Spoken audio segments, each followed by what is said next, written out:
keberadaan dia ini sebagai konsumen informasi, gitu kan. Kenapa? Karena sekarang ada belajar dari rumah, kerja dari rumah, gitu kan, memasak di rumah kalau biasanya lebih banyak makan di luar, gitu ya.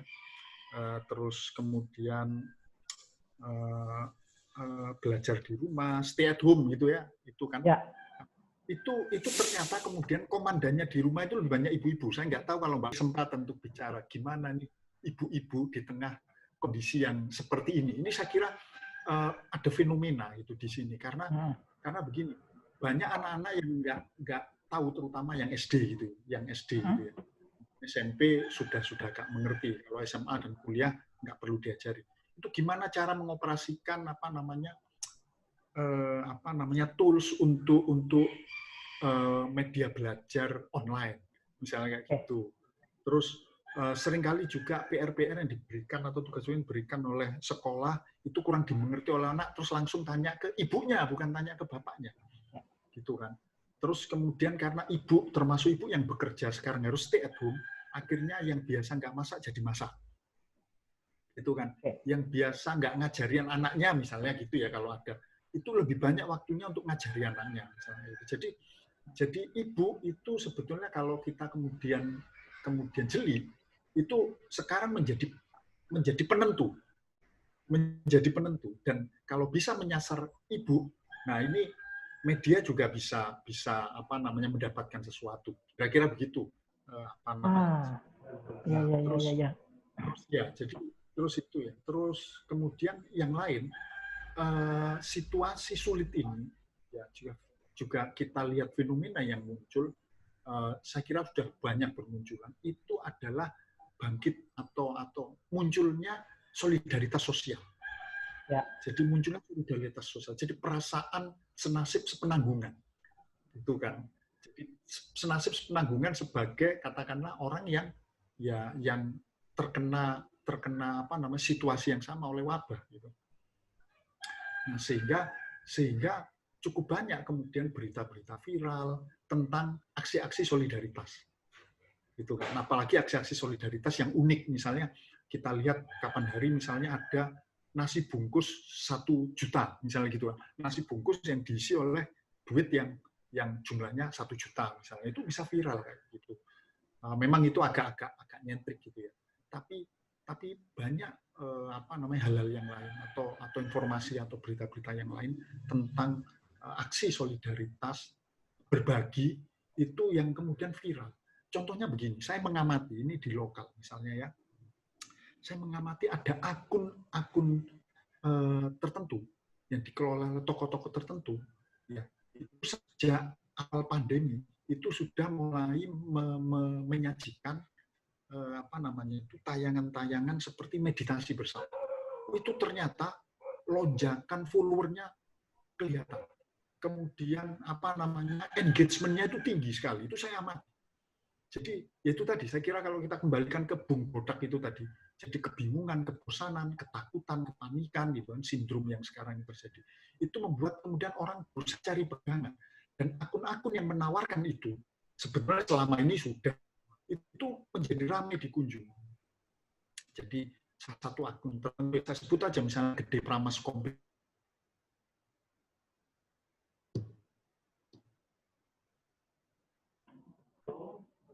Halo? Wah, halo Pak Narko? Halo? Mana ya Pak Narko?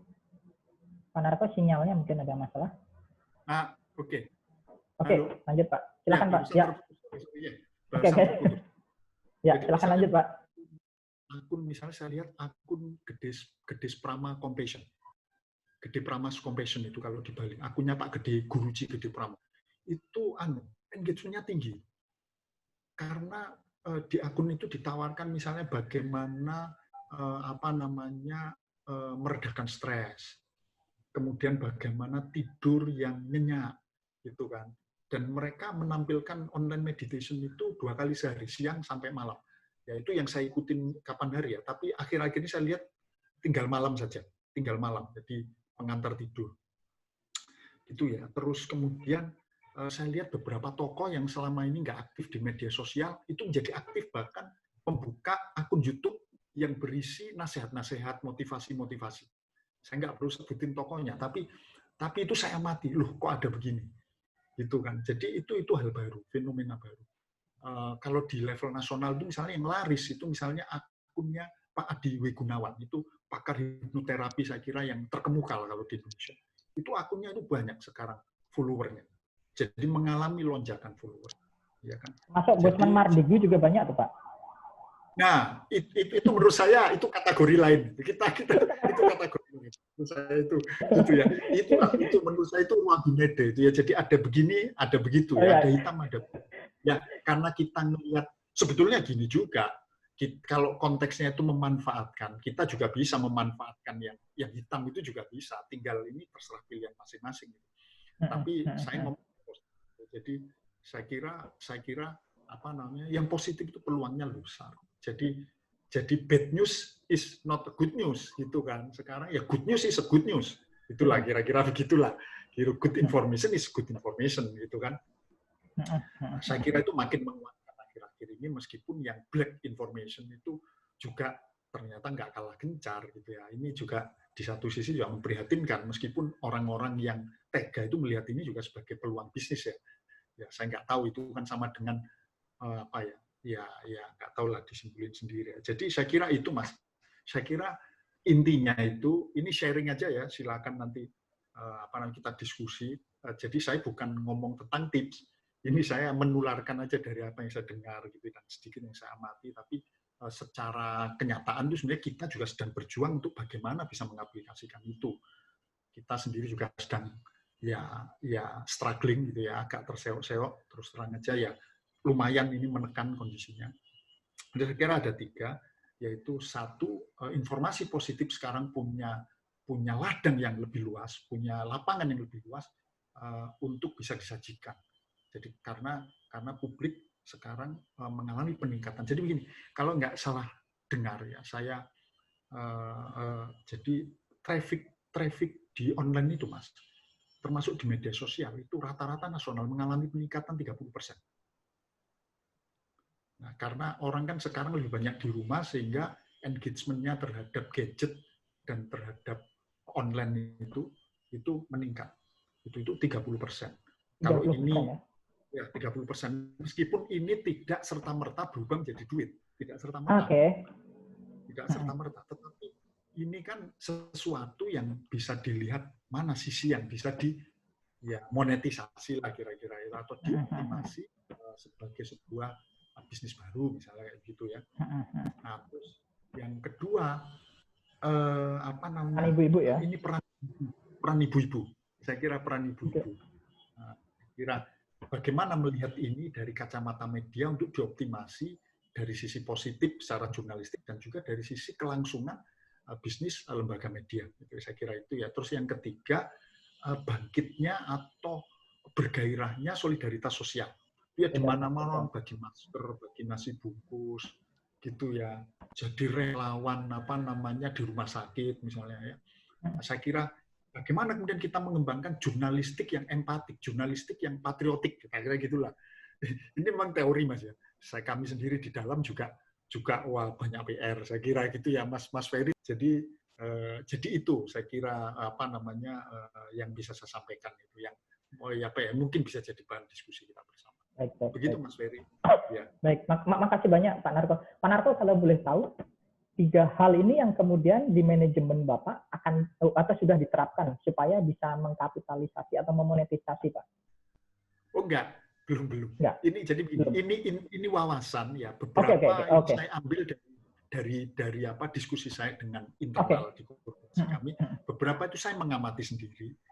Gitu kan. Maka ini ini saya lontarkan saja gitu. Tapi aplikasinya kan tidak seotomatis itu Mas ya, karena ya itu tadi kita sudah harus kemudian tarik ulur dengan kepentingan survival jangka pendek. Nah, ini yang bagi kita sebagai seorang jurnalis ini yang paling sulit, karena kepentingan survival jangka pendek itu kadang-kadang memburamkan kita untuk melihat masa depan lebih cerah, tapi memang ini nggak bisa cepat gitu loh. Nah, ini yang nggak mudah gitu. Saya kira itu Mas Ferry. Iya. Baik. Itu pilihan dilematis sih, Pak. Tapi kalau soal ketawa tadi, sebenarnya saya menertawakan saya juga sih, Pak. Bukan hanya kita menertawakan diri sendiri perusahaan. Ini saya bocorkan. Jadi gaji kami itu sudah dipotong, gaji saya itu sudah dipotong. Nah, gitu kan. Sama, Pak, sama, Pak. Dosen tuh enak, pegawai negeri itu enak, itu udah kerjanya di rumah, yang maknanya itu bisa libur. Kalau kerja di rumah itu bagi-bagi maknanya libur. Gitu, Pak Wena sampai ketawa-ketawa tuh, Pak. Iya. Jadi mulai April itu gaji kami itu sudah dipotong. Ya, terutama kami di level pimpinan ya, jadi itu sudah dipotong. Ya, sementara itu sama juga. kita harus tekanan bertambahan begitu. Ya, tinggal sekarang gimana cara mengatasinya lah. Kita minta para suhu ini gimana nih cara mengatasi tekanan batin secara pribadi nih. Nah, ini penting. Mbak Manda nanti juga sama beli. Kayaknya yang dipotong cuma kita saja, Pak. Kalau CEO ini sepertinya mereka masih aman, Pak, karena owner kan. Mereka memotong. Mereka nggak mau dipotong. Mereka memotong dulu, gitu kan. Nggak mau dipotong. Kalau CEO itu nggak ada kredonya dipotong itu. Harus motong. Iya. Kalau mereka itu Mas Ferry, Chief Executive Officer, ya kan? Ya. Nah, kalau yang di bawah-bawahnya Chief Executive Office Boy ini.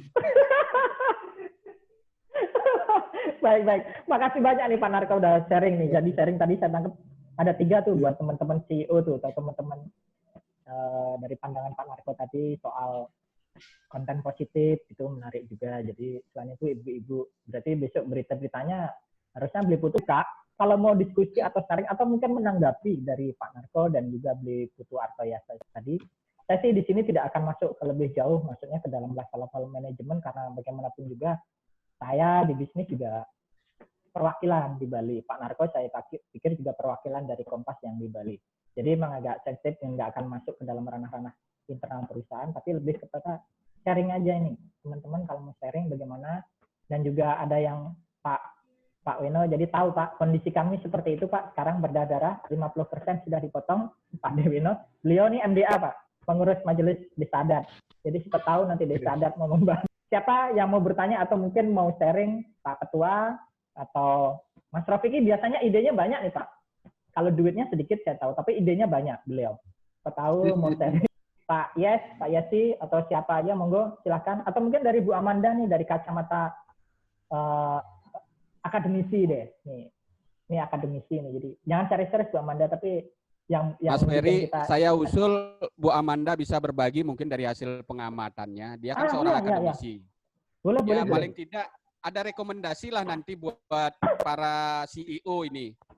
Kalau Mas Narko dan saya kan gaji sudah jelas dipotong ya. Kalau Mas Narko mungkin potongannya berapa, saya potongannya mungkin lebih banyak lagi gitu. Nah, mungkin ada dari Bu Amanda. Bos.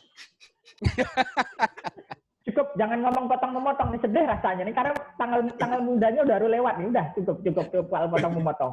Jadi ini ya, mungkin mohon masukannya dari Bu Amanda. Ya, sebagai seorang akademisi kan punya pengamatan tersendiri, paling tidak juga bisa memberikan rekomendasi sehingga bisa kita jadikan pedoman untuk pengembangan media online ke depan. Silakan Bu Amanda. Jadi menyesal gabung. Oke, karena gini ya, kalau saya jadi ini kata Mulyarto, kita mulai dari yang gajinya tidak dipotong kali ya, yang suruh komen. Ya, sebenarnya kita juga dipotong sih, nggak ada uang makan lagi sekarang, tapi nggak apa-apa. Oke, saya mau benar kata Pak Narko bahwa engagement terhadap media sosial, media online itu jadi sangat tinggi ya, lebih meningkat ya, terutama YouTube ini ratingnya makin tinggi, ini data yang saya kemarin kutip dari Dewan Pers, tetapi belum tentu kemudian iklannya juga naik gitu, tapi iklan dan viewers dan readers-nya juga tidak ada peningkatan yang cukup berarti. Jadi kalau ada orang bilang bahwa wah kalau saat pandemi gini yang paling untung media, karena media pasti banyak yang nonton, banyak yang ini, banyak yang itu gitu. Tapi ternyata kan media jangan dilupakan bahwa media juga dia dapat uangnya tidak hanya dari yang pasang iklan, tetapi mendapat uangnya dari si pemasang iklan, bukan hanya dari si penonton, terutama media online ya. Kalau Tribun mungkin masih bisa bertahan karena saya masih bayar loh Pak tiap bulan langganan Tribun 60.000. Nah itu kalau misalnya cetak dia masih bisa bertahan mungkin dari sana nggih. Tapi kalau untuk media teman-teman di AMSI ini yang pegangannya hanya satu, yaitu dari teman-teman yang pasang iklan.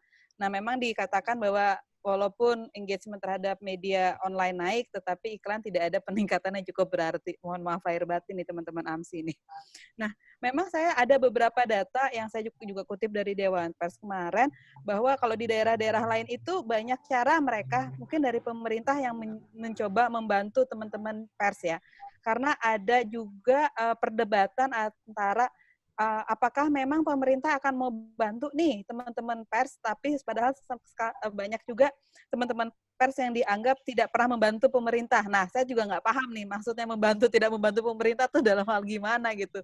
Ya kan kita tetap pers tetap harus independen ya, tapi mungkin lebih banyak ininya clickbait yang negatif-negatifnya. Nah, apakah yang itu juga mau dibantu gitu? Terus apakah yang dibantu hanya teman-teman pers yang ada di Dewan Pers, maksudnya yang sudah terdaftar di Dewan Pers atau yang lain? Nah, itu juga masih ada perdebatan panjang. Nah, saya mau kasih gambaran ini kalau di Australia itu ada bantuan, tapi bantunya itu ya membayarkan tunjangan. Kalau di sana kayak BPJS di sini kali ya. Jadi BPJS segala macam itu ditanggung oleh pemerintah. Jadi dia membantunya kalau di Amerika di Australia seperti itu gitu. Nah, yang dibantu bukan hanya si wartawannya aja yang dibayarin BPJS dan yang lainnya, tetapi seluruh pekerja. Jadi sampai tukang sapu, sampai tukang loper koran pun ditanggung oleh pemerintah. Itu mungkin bantuan-bantuan yang sebenarnya bisa ditiru oleh pemerintah gitu. Nah, yang cukup menarik beberapa negara di Eropa. Nah, negara di Eropa ini dia memberikan uang memang kepada media, tetapi dia sifatnya kayak pasang iklan layanan masyarakat gitu. Tapi dengan perjanjian di bawah perjanjian bahwa tapi nggak boleh ada PHK ya. Jadi saya pasang iklan terus di koran Anda, di media Anda, tetapi Anda tidak boleh PHK karyawan Anda, tidak boleh PHK, seharusnya tidak boleh potong gaji juga ya. Tidak boleh potong gaji kepada para wartawannya seperti itu. Jadi katanya apabila mereka melakukan PHK, maka iklan yang diberikan, uang yang diberikan tersebut dihitung sebagai hutang kepada media tersebut. Nah, kalau Perancis dia lebih spesifik karena dia melihat bahwa ternyata yang banyak baca media online itu adalah anak-anak muda. Mungkin di sana datanya juga jauh lebih terlihat dan lebih jelas ya. Jadi kalau di Perancis itu dia mereduksi harga-harga langganan media. Kalau di sana kan karena apa-apa berbayar mungkin ya. Kayak TV berlangganan di sini, itu harga langganannya direduksi agar anak-anak mudanya juga lebih banyak membaca media sebanyak-banyaknya. Karena terkait dengan peran yang tadi dikatakan bahwa media juga diwajibkan atau diharapkan memberikan informasi-informasi yang mencerahkan, terutama di COVID ini. Itu sih kurang lebih ya kalau harapan saya kepada teman-teman media lokal, jangankan gini ya, jangankan ada COVID, nggak ada COVID aja kita banyak yang udah ketar-ketir ya maksudnya. Jadi ini udah kayak jatuh tertimpa tangga gitu. Jadi memang kadang akhirnya saya juga agak agak prihatin dengan teman-teman media. Tetapi saya harap teman-teman media ini tetap jaga fitrahnya tetap jaga kewajibannya atau kenapa media itu sebenarnya harus hadir di masyarakat gitu. Tapi ya bagaimanapun juga memberitahukan kepada pemerintah bahwa media perlu diselamatkan, ini kayaknya PR terbesar kita karena banyak sekali media yang sudah memutuskan untuk sedikit demi sedikit tidak hadir di tengah masyarakat seperti itu. Itu aja dulu dikit Mas Ferry Oke, jangan banyak. Ya. Yo, mari. Terima kasih banyak Bu Amanda. Teman-teman, menarik ini dari paparannya Bu Amanda tadi. Kalau di di negara-negara lain ternyata mereka lebih kreatif nih pemerintahnya. Saya nggak tahu nih apakah kita harus kemudian menyalahkan pemerintah, tapi saya dengar kemarin kalau Pemprov Bali sudah menyiapkan sekian M atau 100 juta itu. Saya kurang tahu juga nih. Karena belum dapat mungkin makanya lebih jelasnya, saya makanya kurang tahu juga. Ini teman-teman ada yang menarik tadi di Bu Amanda tadi bilang di Prancis sampai harga langganannya di subsidi bahasa saya, kemudian di Eropa juga dalam bentuk pasang iklan gitu. Nah, silahkan buat teman-teman kalau bapak-bapak CEO ini termasuk yang Pak Weno atau yang lain yang baru gabung, kalau mau ada pertanyaan atau mungkin memberikan semacam tips atau bagaimana bertahan tadi. Karena kalau yang dibilang Pak Narko tadi memang kondisinya memang sangat-sangat berat sekarang ini. Jadi apakah kita harus, saya kebetulan liputannya ekonomi dan pelajari ekonomi fokus. Saya lihat memang sekarang yang punya dana itu tidak ada selain pemerintah. Itu pun tidak semua pemerintah. Di Bali yang punya dana itu baru Pemprov Bali. Karena duit pajaknya itu dari pajak kendaraan bermotor. Sedangkan Pemkab Badung, Pemkab Denpasar, bahasa saya itu berdarah-berdarah karena mereka PHR-nya hampir 80-90% itu dari hotel dan restoran. Sedangkan sekarang hotel kan nggak ada. Bahkan untuk Bandung sendiri, satu-satunya daerah di Bali yang fiskalnya paling bagus, itu tidak dapat bantuan dari pemerintah. Sehingga Bandung tahun ini harus kreatif, nggak bisa lagi cenik gaye itu, tapi harus gede gaye itu. Apa? Memberikan, ya? Geng. Saya ingin ikut komentar aja. Monggo, silakan. Ngiring Pak. Semua niki teman-teman media, ya, karena semalam saya baca di Facebook Pak Putu Hartoyase share, ya kebetulan saya ada di rumah, ya saya ikut nyebrang lah, ya. Mudah-mudahan siapa tahu nanti menjadi anggota AMSI gitu lah. Oke, teman-teman media, saya kira teman-teman semua ini kalau Pak Ropik, ya, yang lain-lain itu adalah orang yang juga dari dulu membantu saya pada saat saya jadi pengawas pemilu. Bahkan Pak Putu itu biar dia bisa bantu, saya angkat jadi pengawas pemilu dulu kan. Oh, ya. Ternyata itu Pak. Ya. Ya, sekarang jadi CEO dia tuh. Oke, teman-teman begini, saya memang dalam kondisi ini merasa ada keprihatinan juga bagi kita semua. Tetapi sesungguhnya kita melihat, atau saya sendiri melihat, pandemi COVID ini memberikan pembelajaran yang cukup sesungguhnya bagi kita. Dalam bagaimana kita mengantisipasi perkembangan teknologi informasi ini. Saya sendiri dulu pernah waktu kuliah mau jadi wartawan, pernah ikut pelatihan wartawan, pernah. Tetapi ujung-ujungnya jadi dosen juga. Ujung-ujungnya sekarang di majelis. Ya. Saya sangat tertarik juga dengan media, ya. Bahkan dengan selama ini kita dengan teman-teman juga cukup akrab. Nah, yang saya maksud begini, saya punya pengalaman terkait dengan teknologi informasi. Saya pernah ngajar di kampus, saya dimarahi oleh pimpinan. Ya, pernah dimarahi oleh pimpinan, Pak Wena, belum saatnya kita ngajar dengan menggunakan teknologi informasi. Ya, ternyata sekarang yang nyuruh saya mengajar dengan teknologi informasi seperti ini adalah corona. Tetapi sekarang corona yang menyuruh saya ngajar begini.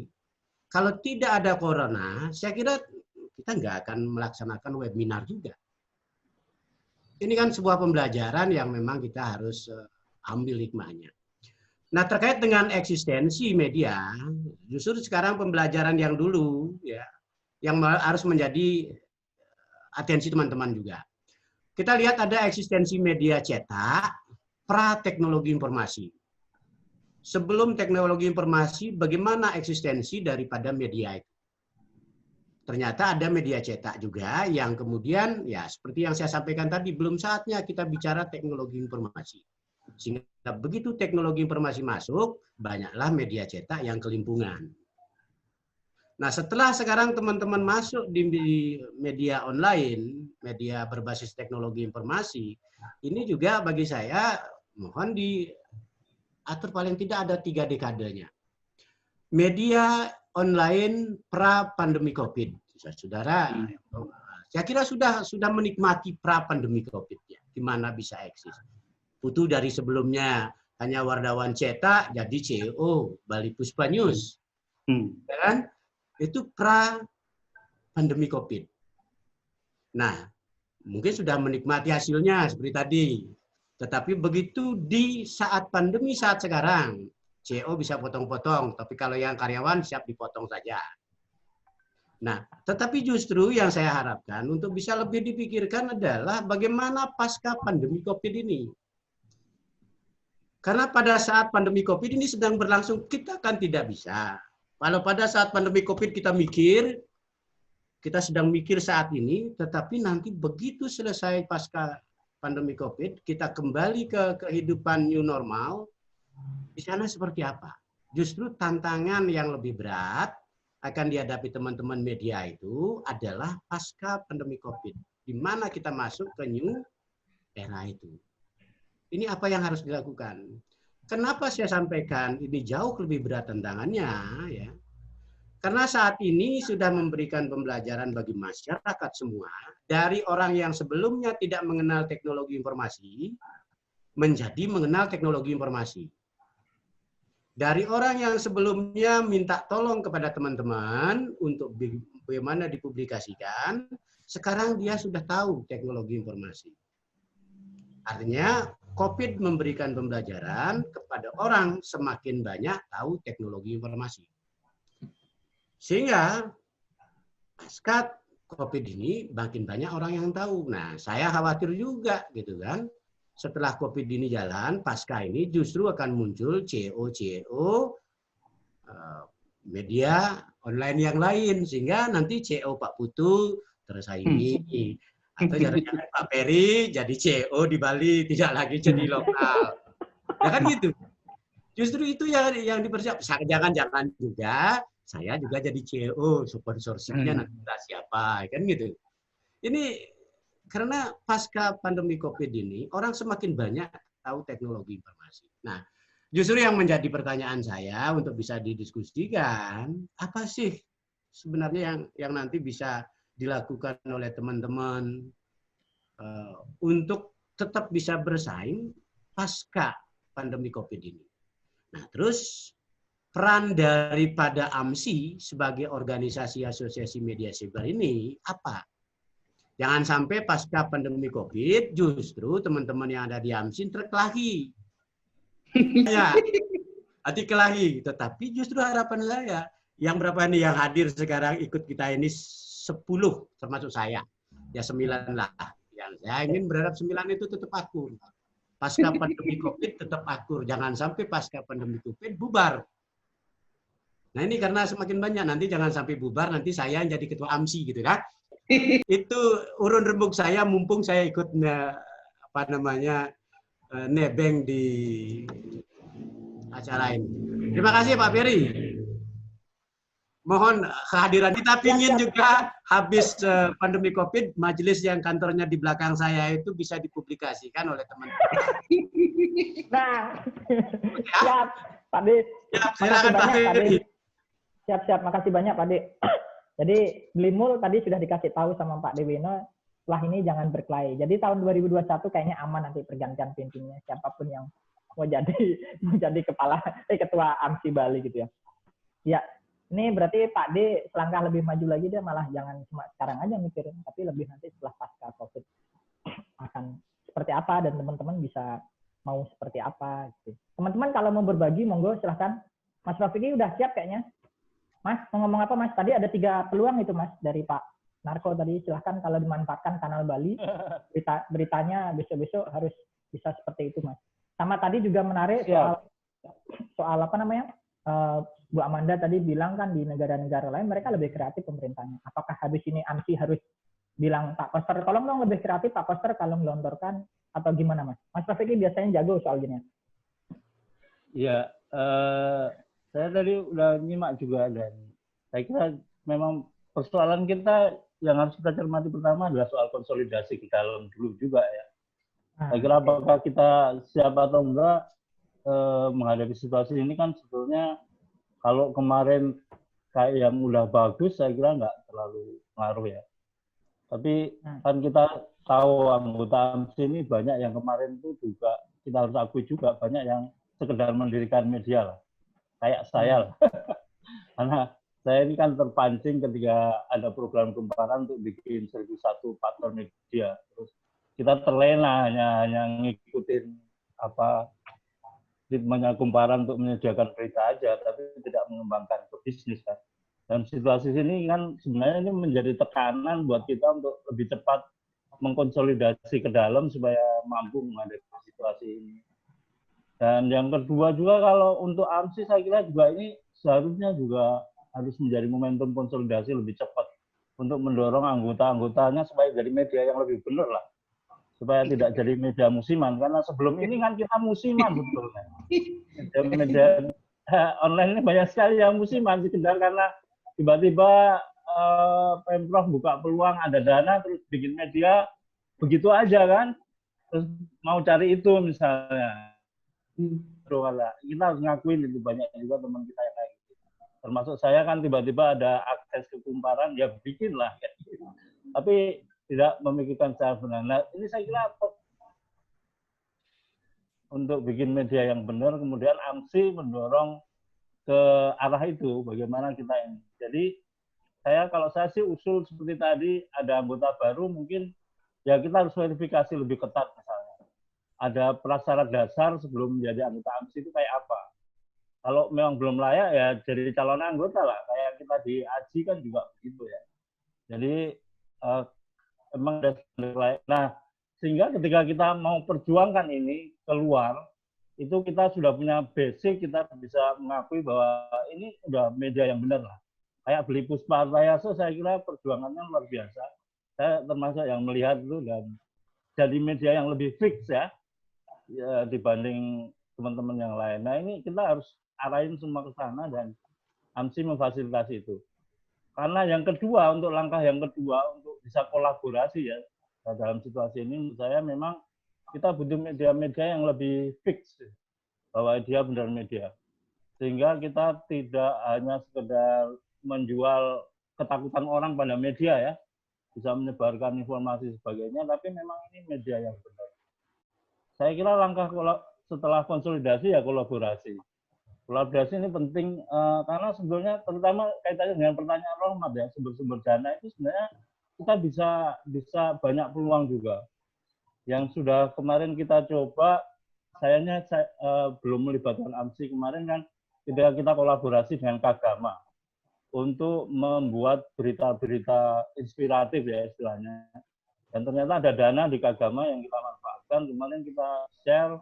Sebetulnya itu terbuka untuk teman AJI, teman IJTI, AMSI segala macam. Kemarin ternyata ada dana sampai 10 juta yang bisa kita manfaatkan dan berita-berita inspirasinya banyak juga, banyak teman yang mengakses itu.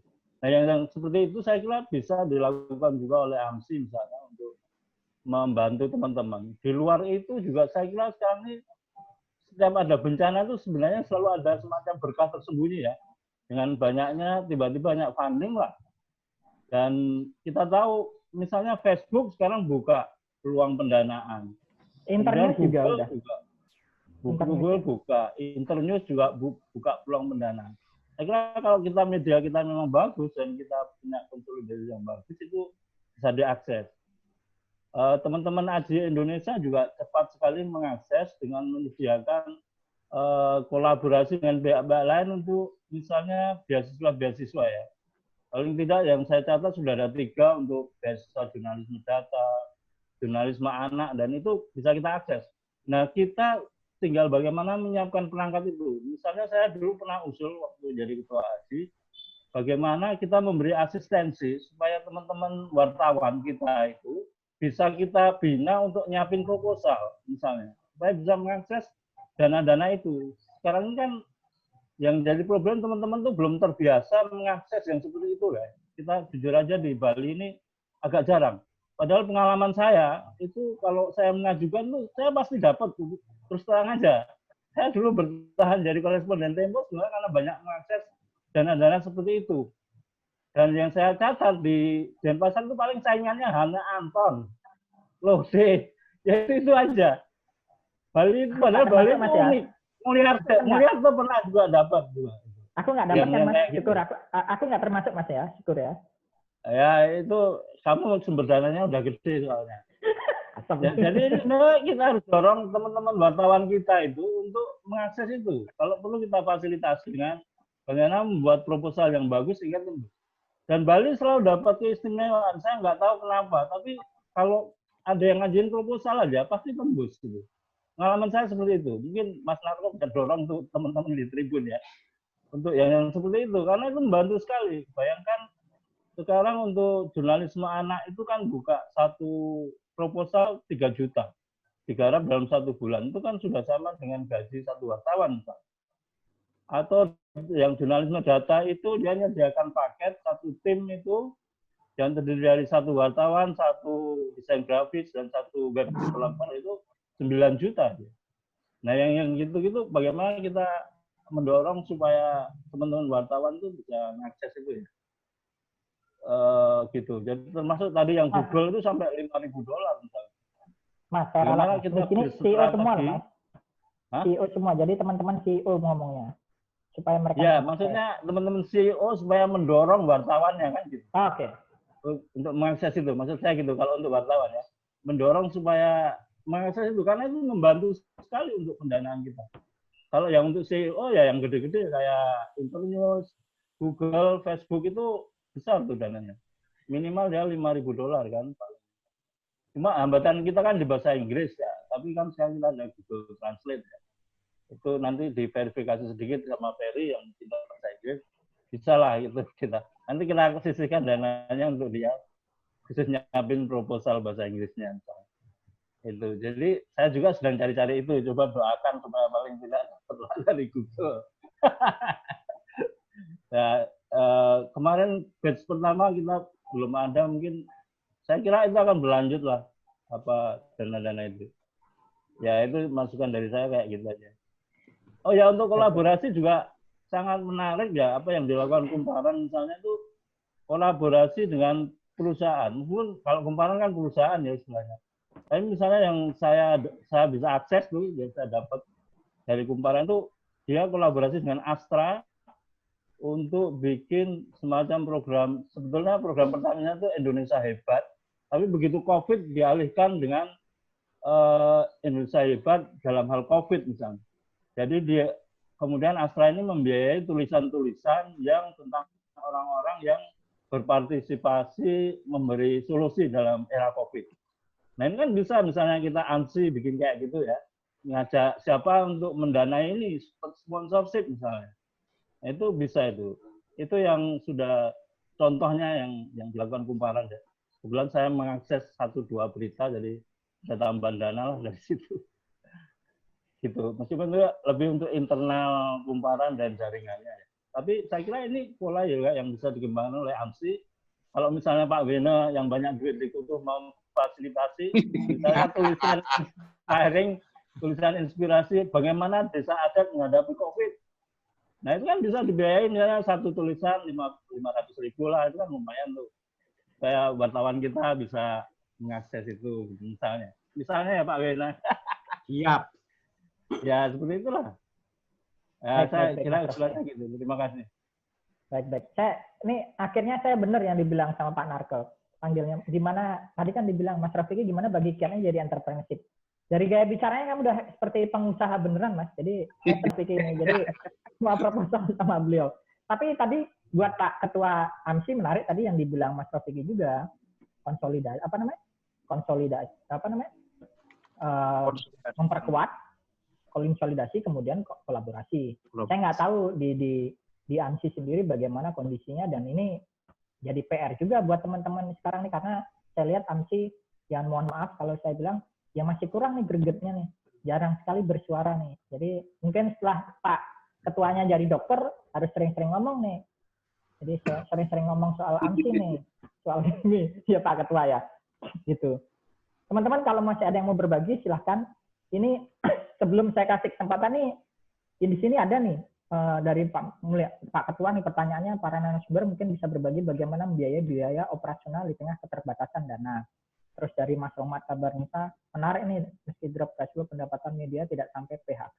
Ya saya juga berharap tidak ada, termasuk Tribun, termasuk Balpos, termasuk siapapun itu tidak ada yang sampai PHK. Tapi menarik yang dari Pak Mulyarto, Mas Bli Mulyarto, kalau ada teman-teman yang berbagi bagaimana siapnya membiayai operasional di tengah keterbatasan dana ya, mungkin apa yang dilakukan seperti yang dibilang Pak Narko tadi ya, potong gaji itu memang solusi. Teman-teman CEO kalau mau hidup ya harus siap mungkin potong gajinya gitu. 50%nya lagi disisihkan untuk dana darurat, saya pikir itu juga. Atau mungkin teman-teman ada yang ada solusi lain, monggo silahkan. Ini ada yang mau bertanya atau berbagi, monggo silahkan. Mas Rahmat mungkin, Mas Rahmat. Boleh. Oh, iya, silahkan Mas, monggo Mas. Boleh. Ini kan selamat siang teman-teman semuanya. Ini kan forum strategis karena dihadiri para CEO, para pemerintah pengambil keputusan di masing-masing medianya ya. Mungkin satu hal yang saya garis bawahi untuk menjaga idealisme dan bagaimana bisnis tetap jalan, para pimpinan pengelola media online untuk berkreatif ya, kreasi selain mengandalkan dari pendanaan kerjasama dengan pemerintah daerah. Tadi yang disampaikan Pak CEO Kanal Bali cukup bagus. Artinya membuka pola-pola kerjasama dengan funding-funding asing ya, dengan Google, Facebook, Interfeed dan lain-lain. Dan itu sudah beberapa kali terbukti menolong. Nah, momentum COVID ini pas ada banyak sekali tawaran-tawaran yang bisa kita manfaatkan. Jadi saya mendorong teman-teman anggota AMSI untuk melakukan hal itu, minimal dari perusahaannya ataupun mendorong wartawannya untuk memanfaatkan kesempatan-kesempatan yang ditawarkan untuk funding, untuk kerjasama, untuk beasiswa segala macam dengan ide-ide kreativitas dari mereka untuk membuat proposal dan lain-lain. Mungkin itu saja Pak Ferry. Terima kasih. Baik, Mas Rahmat. Terima kasih banyak masukannya. Teman-teman itu tadi dari Mas Rahmat, sedikit aja tapi langsung kena sasaran langsung, Mas Rahmat. Ada yang mau menanggapi atau ngasih usulan? Saya tergelitik soal ini sih. Apakah teman-teman AMSI, maaf aja nih bahasa saya, ini sebenarnya nanti bisa diperdebatkan juga dengan masalah kode etik dan lain-lain. Pemprov Bali setahu saya menyediakan dana. Apakah teman-teman AMSI juga mendapatkan apa ya bahasanya ya? Mendapatkan apa stimulus dari Pemprov Bali atau sudah ada yang mengajukan atau apa? Ini Pak Dokter ada di sini, nanti ada Bu Amanda juga bagaimana, karena ini nanti kan di satu sisi akan bertentangan juga dengan seperti yang Pak Narko bilang, bisa aja jangka pendeknya bertentangan dengan jangka panjang. Tapi saya pikir saya ingin bertanya aja, apakah teman-teman juga di AMSI sudah mendapatkan itu semua atau ada cara lain mungkin? Pak Ketua atau siapa yang mau ngomong silahkan. Sebelum dilanjutkan, kita ini sudah dari jam 10:30 sampai 11:30, 1 jam. Disepakati nanti jam 12 kita akan usai biar teman-teman yang Muslim jadi bisa juga persiapan sholat Jumat, meskipun sholatnya kalau kayak Mas Rofiki saya paham sholatnya saya tahu, tapi kalian lain-lain saya yakin patuh semuanya. Monggo Pak Ketua silahkan. Oke, terima kasih Mas Ferry. Kalau dari sebelum saya ke Dana ya, saya ke Pak Wene dulu. Ini menarik dari Pak Wene, benar juga ungkapannya Pak Wene, makin banyak media Pak, begitu saya cermati juga. Yang muncul ini di 1 tahun terakhir lah. Mungkin sulit kita juga menghitung karena dia mendadak begitu muncul dengan nama-nama media yang juga cukup aneh kadang-kadang gitu. Tapi yang perlu kita cermati di sini, terutama saya meminta rekan-rekan AMSI juga mencermati dan mengantisipasi di masing-masing redaksi, adalah jangan sampai rilis yang dikirim selama ini, baik oleh media yang oleh Pemda yang bekerja sama atau tidak, ini jangan sampai dimuat utuh begitu saja gitu, tanpa melihat sudut pandang. Karena di beberapa media yang lain saya cermati, rilis itu ditempel tanpa adanya editing ataupun menirukan gaya ataupun pakem masing-masing media gitu. Jadi terlihat sekali, takutnya saya adalah media online ini seakan-akan menjadi humas gitu. Makanya saya sering menulis di medsos saya, terutama di Facebook, bedakan diri antara pengelola media sebagai pengelola media dengan sebagai pribadi. Sebagai pengelola media, tolong kontrol sosialnya, walaupun itu rilis, kontrol sosialnya juga tetap dilakukan. Karena kita adalah media yang mempunyai fungsi sebagai kontrol sosial, bukan sebagai pencitraan. Jadi tetap lakukan koreksi, walaupun itu bekerja sama, walaupun terakhir kan muncul polemik gara-gara screenshot yang ada di WhatsApp gitu. Nah, itu teman-teman mungkin memahami itu gitu. Karena kita tahu sendiri bahwa sekarang banyak orang yang gampang mendirikan media. Gampang sekali mengaku wartawan. Tapi begitu mengaku wartawan, kita tanya apa berita dan hoax, itu saja tidak bisa dibedakan. Apa berita dengan informasi itu tidak bisa dibedakan. Itu tidak mampu dia membedakan bagaimana menyebut diri sebagai seorang wartawan. Dan lucunya lagi kemarin 2 hari kalau nggak salah, saya menerima berita bahwa bla bla bla bla berita hoax gitu. Ini yang menulis wartawan atau bukan wartawan gitu. Tapi ada di media yang mengatasnamakan diri bahwa dia adalah media mainstream gitu. Ini menjadi gampang banget orang seakan-akan menjadi wartawan, seakan gampang sekali mendirikan media gitu. Makanya bagaimana sekarang kita di AMSI menjadikan anggota-anggota AMSI ini benar-benar sebagai media yang memegang kalau secara umum ya bolehlah kode etik gitu. Tapi masing-masing perusahaan, masing-masing media kan punya pakem. Silakan pegang pakem itu, jangan keluar dari pakem itu. Begitu ada titipan, jadi keluar dari pakem. Nah, ini yang sering kita perlu waspadai gitu. Kemudian Mas Rofiki tadi masalah funding. Memang benar banyak sekali funding, Mas. Kayak kemarin menjadi lucu juga ketika saya ditanya siapa saja yang lolos gitu. Makanya saya tanya balik, nanya siapa yang lolos, siapa yang sudah mengusulkan gitu. Makanya sekarang tergantung teman-teman. Kalau funding itu mau dimanfaatkan dan perlu rekomendasi, ayo kita dorong gitu. Ini kadang-kadang masih menunggu gitu. Kalau ada kesempatan, mari kita sekarang ambil bersama gitu. Funding itu banyak sekali. Mohon maaf, kemarin itu ada pelatihan yang saya berapa kali di share pelatihan. Saya berpikir juga, kalau saya daftar ntar paling juga teman-teman bilang orang ini lagi gitu. Seperti Mas Rofiki bilang, maaf Mas Rofiki, saya juga ikut ini lagi. Kebetulan nggak ada yang daftar dari Bali gitu. Kayak pelatihan bagaimana kebijakan Pemda mengambil kebijakan dengan data gitu. Saya mengusulkan satu gitu, tapi teman-teman lain ada mengusulkan nggak gitu. Sama kayak kemarin Mas Rofiki tanya, Mul masih mau menjadi anggota SIG gitu. Saya masih tetap aja ingin ikut di organisasi-organisasi yang terutama untuk beberapa keahlian gitu ya. Karena kemarin saya sempat nyeletuk, saya mau keluar gitu. Gara-gara saya nggak diizinkan ikut pelatihan lagi gitu. Ya karena kemarin kan 3 tahun berturut-turut saya pegang hadiahnya gitu. Nah sementara teman-teman nggak ada yang mau ikut gitu. Padahal kesempatannya terbuka lebar. Nah, tolong sekarang dorong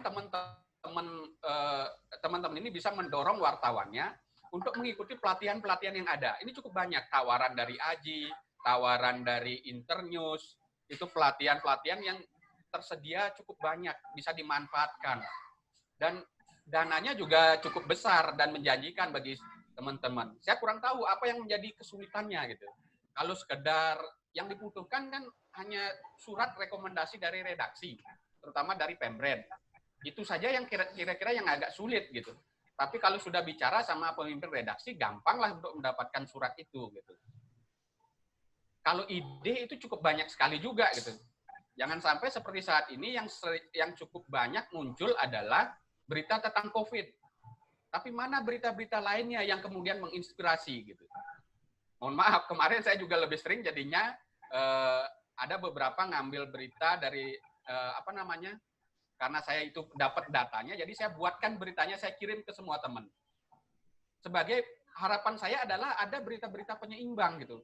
Jangan hanya terkonsentrasi di COVID. Masih banyak hal yang bisa kita garap yang menjadi daya tarik gitu. Nah, ini yang kita belum lakukan.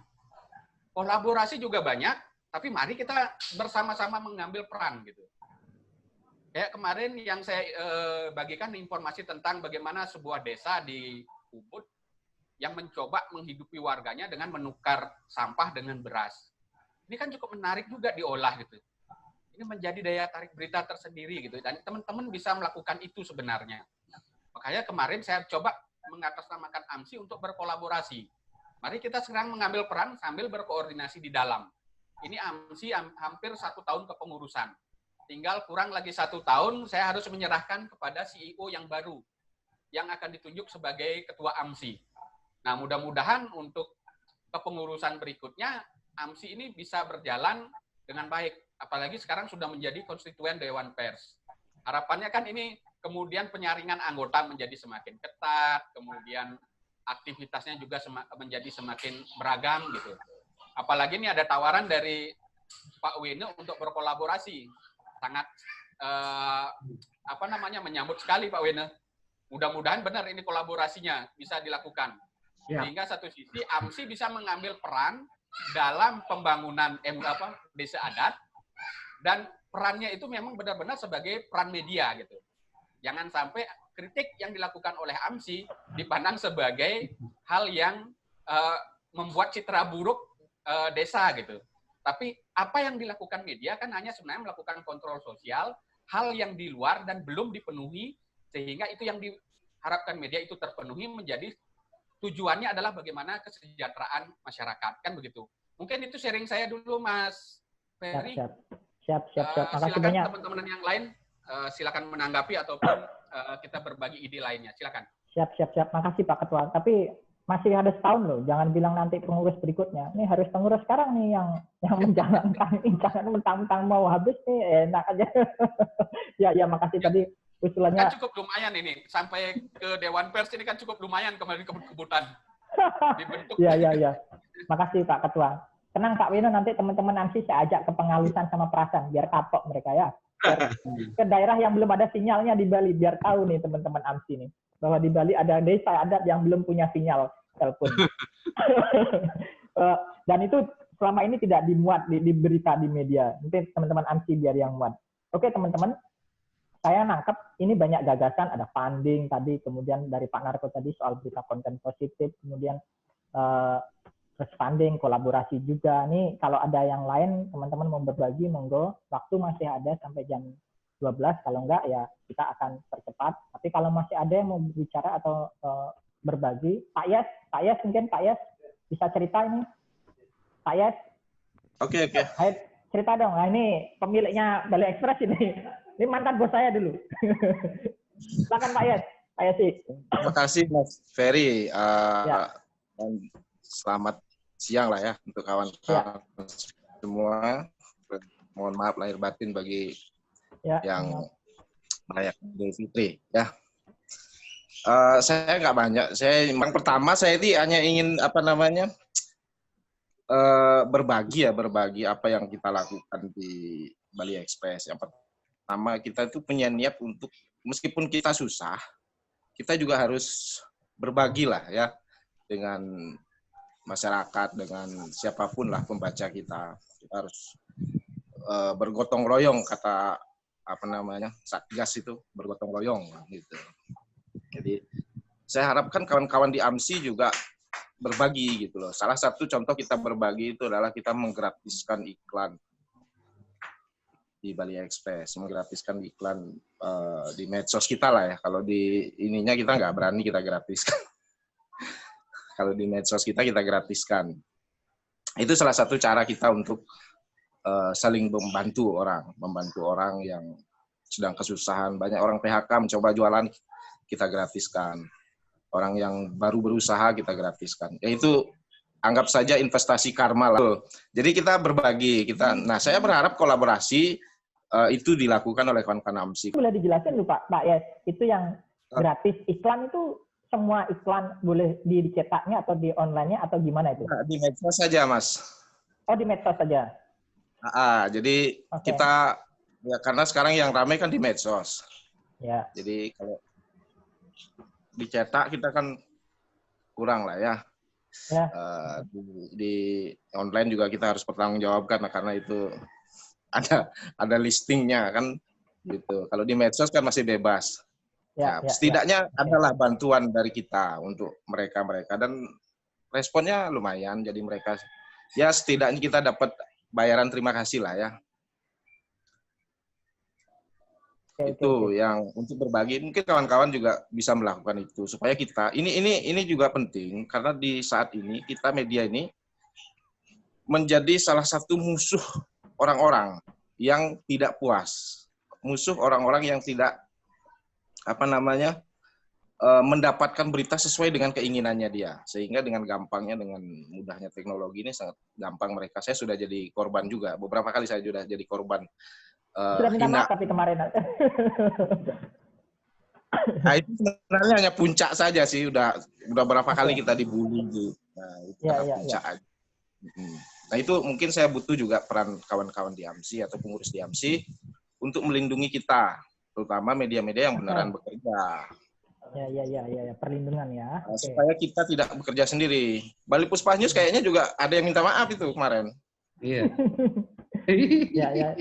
Ya itu saya pikir jangan biarkan media itu sendiri. Ya. Jadi kawan-kawan AMSI tolong bantulah. Advokasi lah ya. Ya, bantu itu. Meskipun itu masyarakat sedang lapar. Saya beberapa kali kayak kasus Bondalem itu, setelah kita datengin orangnya, kita tanya, ternyata stres, nggak makan. Nah, itu kan, memang itu bukan akun palsu, asli itu. Iya. Mereka karena lapar, stres, segala macam, kan gitu. Karena kemarin ini labelnya adalah musisi dan punya usaha, ya saya pikir ya kasih pelajaran sedikit lah. Nah, itu.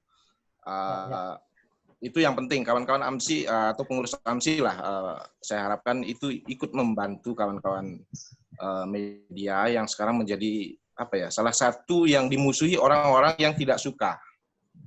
Meskipun di pihak lain kita juga sangat diterima gitu loh, sangat dianggap sangat membantu segala macam kan gitu. Kemudian selanjutnya saya berharap kolaborasi ini nanti sama seperti usulnya Mas Rofiki, itu senior lawas saya itu kan menarik. Kenapa nggak AMSI yang ambil, nanti tinggal siapa yang tertarik atau dibimbing lah kawan-kawan yang junior kayak saya ini kan gitu. Nah itu saya pikir itu aja sih yang bisa kita lakukan.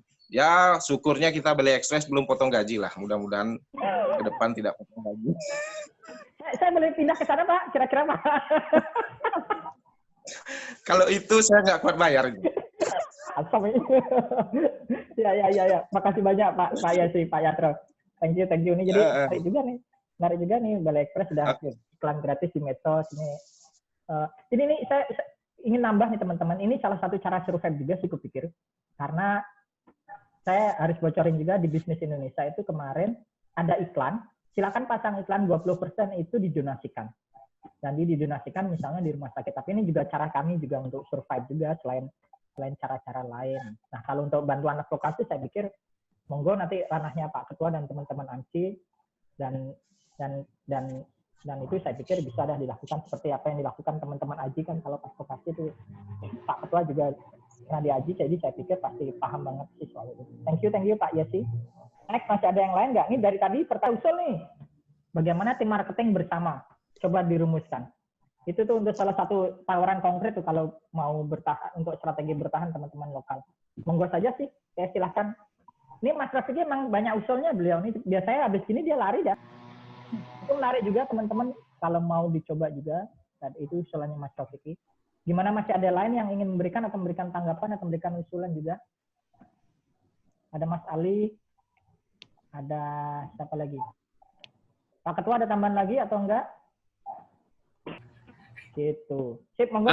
Sudah kelihatan. Ya. Ya, selamat siang, Swastiastu. Swastiastu, Mas. Ini tuh. Ya, makasih Pak Ketua sama Mas Ferry. Ya. Saya kebetulan di Kata Bali dulu ya juga membuat media online ini di atas guidance sama Mas Rohmat juga nih. Saya juga belajar banyak itu dari Mas Rohmat ya. Ya.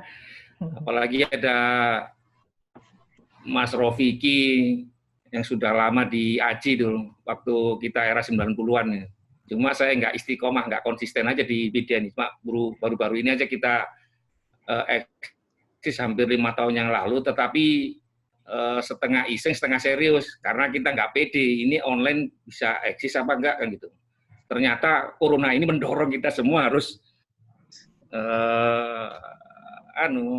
peluang baru. Kebetulan kita juga ada di Kata Jatim, pernah ada juga di Kata Jateng. Cuma di Kata Jatim sama Kata Jateng ini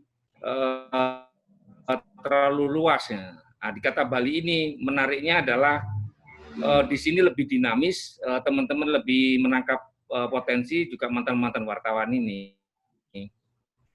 Jadi saya pikir ke depan ini kalau bisa AMSI ini, saya ingin belajar juga dari ini Putu Artayase ya, dengan Bali Puspa News yang langsung masuk gigi 34, main di sosmednya, cuma domainnya dia itu dari pariwisata mengarah ke sosial politik, dia membumi, tetapi saya lebih tertarik kalau pariwisata ini dimanfaatkan oleh AMSI ke depan.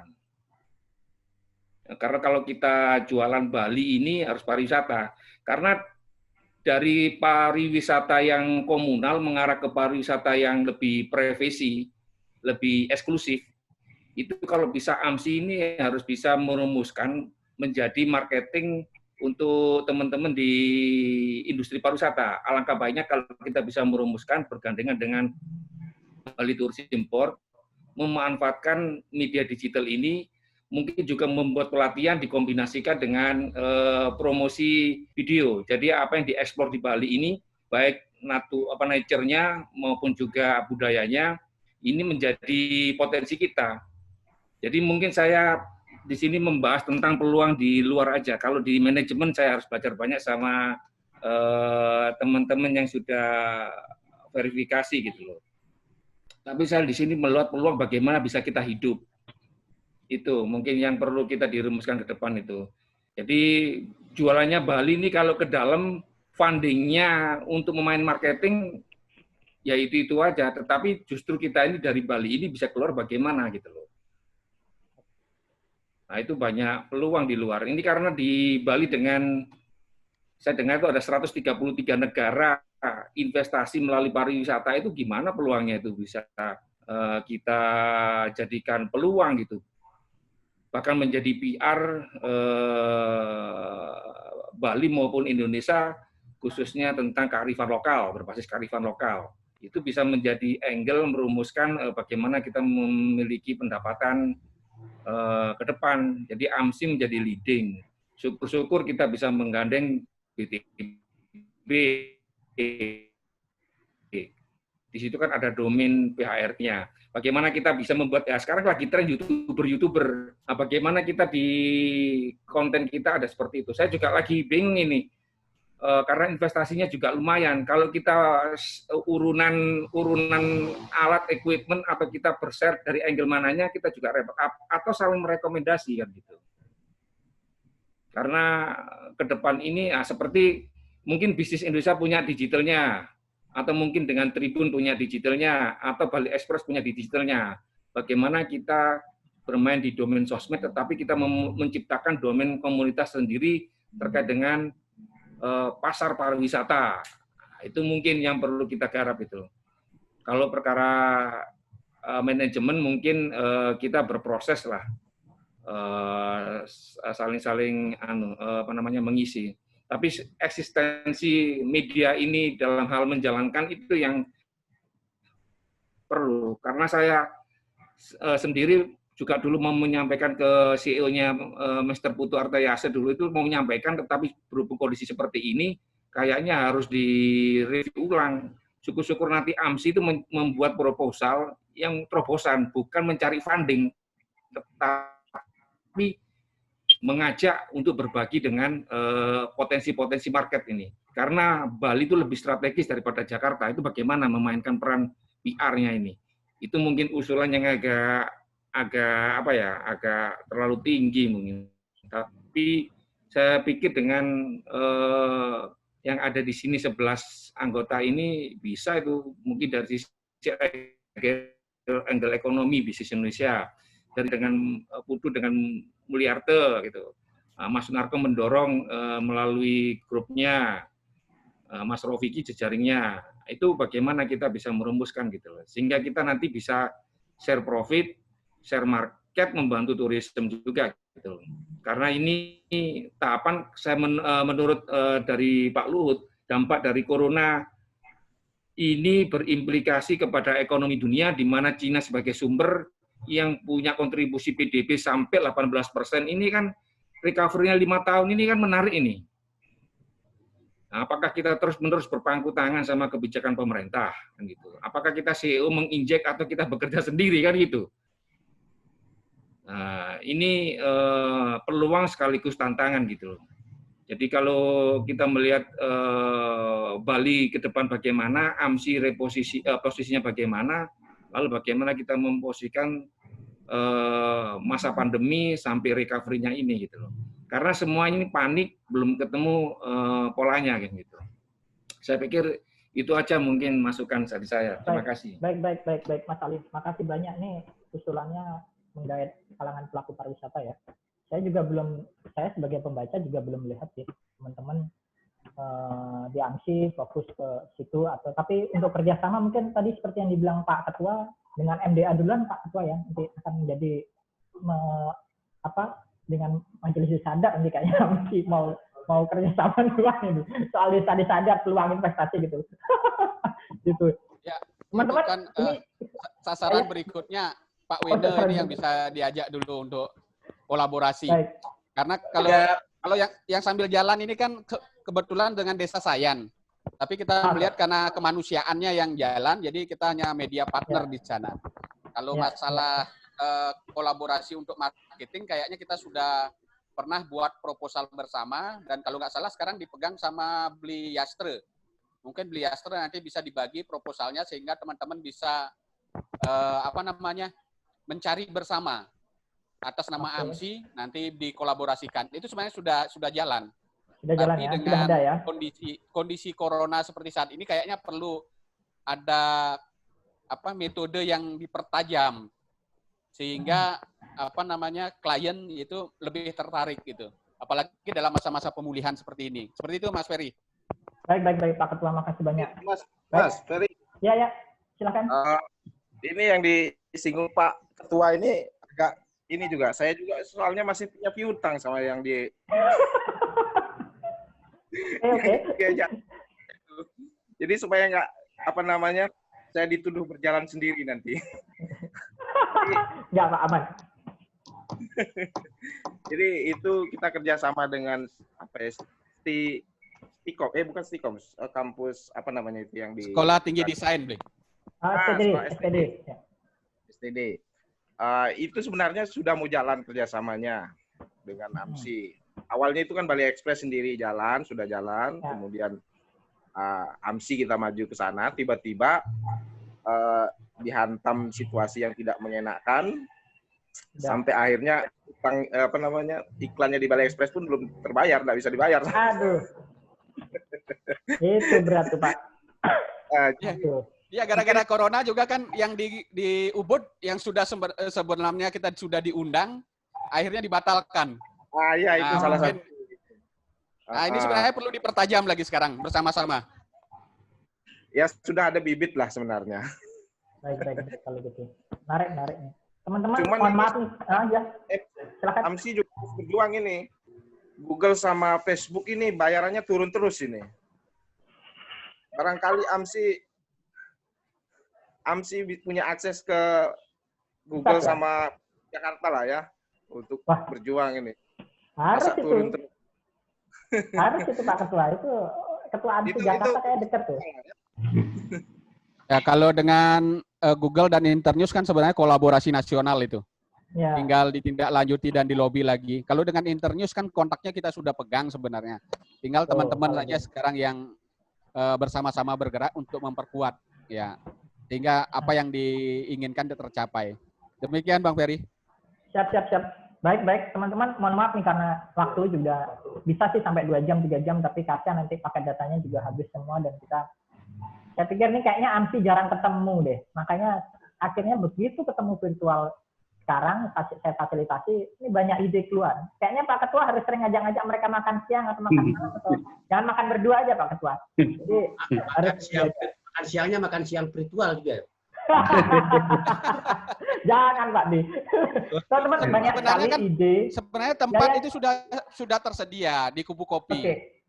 Representatif sekali. Tinggal sekarang kita kapan ngumpulnya gitu. Kadang-kadang CEO susah banget. Ini sibuk banget sih CEO. Langsung ada. Tapi kalau soal tempat, saya ada di lantai atas Bisnis Indonesia perwakilan Bali itu ada lantai lantai tiga untuk Bang Peri. Halo. Silap. Bang Peri. Ya. Saya ini kan mau lagi 5 menit nih. Siap. Jadi biar bisa saya juga mencurahkan pikiran gitu. Oke, silakan. 5 menit ya, biar 5 menit. Seperti yang saya dengar ini teman-teman tampaknya kan semuanya memiliki keinginan yang sama, tujuan yang sama, bagaimana COVID ini segera berakhir. Nah, sesuai yang disampaikan oleh rekan-rekan, terutama senior saya itu, Pak Wene gitu. Jadi secara teknis mungkin ilmunya agak sedikit mirip, cuman saya ngambilnya cuman sekecil 1% lah gitu.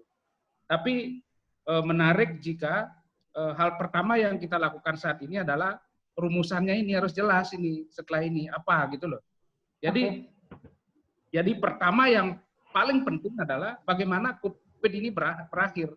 Salah satu caranya adalah bagaimana kita mendorong agar vaksin ini selesai gitu. Itu yang pertama. Sehingga ketika COVID ini selesai, ya walaupun kita bukan LSM, tidak memiliki peranan untuk mendorong, tapi minimal melalui karya jurnalistik kita mendorong pemerintah ini gimana vaksin ini gitu loh. Kok lambat banget gitu. Jadi padahal ini adalah ilmu pemungkas kita agar semua ini berakhir. Itu yang pertama. Kemudian yang kedua, tadi saya simak, di sini mohon AMSI merumuskan jangka pendek pasca pandemi ini apa yang kita lakukan. Kalau memang kita pembenahan internal, kita lakukan step by step. Sehingga penguatan internal kita, jadi penguatan internal kita di AMSI itu ada gitu. Karena selama ini kita kan, ya mungkin karena jarang ketemu ya, mudah-mudahan ini dikonstruksi oleh Pak Ketua nanti, sehingga konstruksi ini kita bisa melakukan gerakan eksternal. Jadi gerakan eksternal ini beragam. Mungkin saja kita diskusi dengan Pak Dewene terkait dengan desa adatnya, kira-kira apa yang kita bisa lakukan di situ. Kemudian mungkin dengan Bang Ropiki, dengan temuan-temuannya di Facebook, kemudian di googling gitu. Jadi kita bisa, kendati pun saat ini dalam pandemi dengan kekuatan virtual ini, kita bisa memadukan konsep, dan konsep ini dijalankan step by step gitu.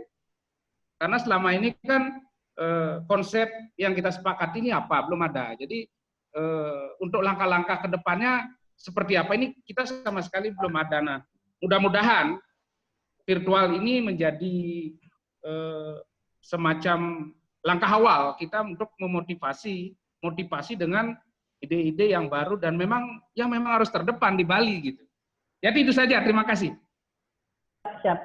Baik, Beli Putu. Ini usulan konkretnya dari Mas Rafiki nih. AMSI sambut new normal, kasih free untuk berita inspiratif menyambut new normal.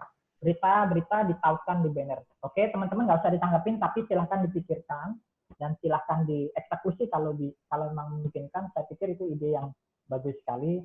Saya di Bisnis Indonesia ada lantai 3, kalau teman-teman mau ada rapat atau mau ketemu untuk AMSI atau AJI, saya pikir saya sembunyi-sembunyi dari Jakarta tanpa izin, tanpa monetisasi sih dipersilahkan. Monggo aja Pak Ketua kalau mau pakai. Itu silakan ya. Di lantai 3 di Bisnis. Ya, kita sambut Mas Ferry. Mungkin sebagai kelanjutan dari ini mungkin nanti bisa diskusi-diskusi yang lebih rutin. Boleh. Diskusi umpamakan minggu depan atau 2 minggu lagi mungkin MDA tentang pembahasan dengan yang sebelumnya sempat rame. Nanti kita bisa undang itu Pak Suwartike sama Gendo. Wah, keren. Ya. Beritanya pasti tayang karena CEO yang langsung membuat gitu. Nah, makanya besok-besok kalau bikin virtual itu semua rekan-rekan anggota itu membantu untuk memviralkan. Nah, jadi itu kan banyak tokoh yang masuk, banyak pemikiran gitu loh.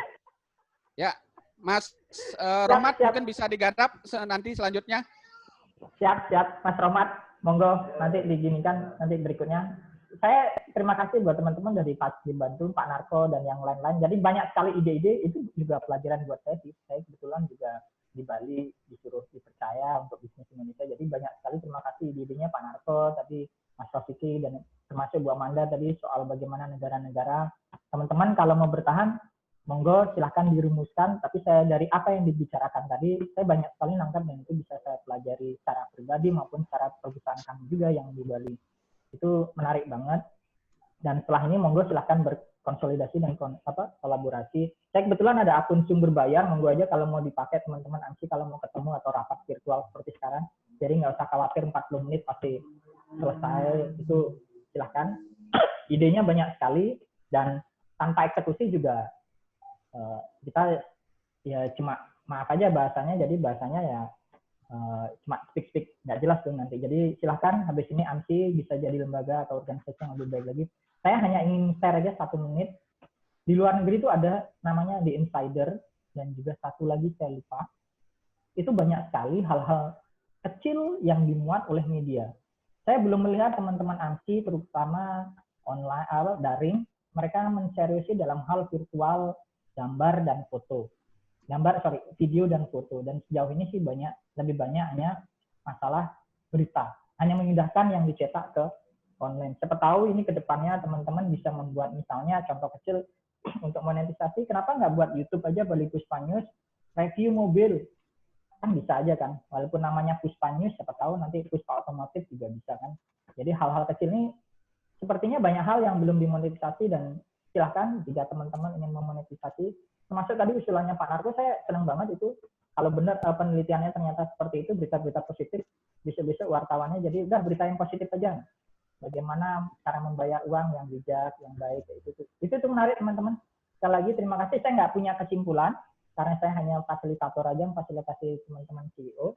Kalau ada tindak lanjut, monggo tindak lanjutin. Saya terima kasih Pak Weno sudah gabung, Bu Amanda, juga yang lain. Semoga ini nggak yang jadi pertama atau terakhir, tapi setelah ini ada berikutnya. Dari saya itu saja Pak Ketua, terima kasih sekali lagi. Dan buat CEO selamat berjuang. Jangan tanya kapan pandemi ini akan berakhir. Saya sih juga sama mungkin seperti Pak Narko, udah sebut aja nih setiap hari nih, sampai kapan kita akan bertahan ini, karena setiap hari mikirin gaji karyawan ini gimana nih setiap bulannya mereka ini. Jadi semoga kalau mengharapkan pandemi ini segera berakhir, saya pikir itu cara yang susah. Satu-satunya cara ya kita berdamai, bagaimana bisa menjalani ini semuanya dengan baik dan syukur-syukur bisa monetisasi.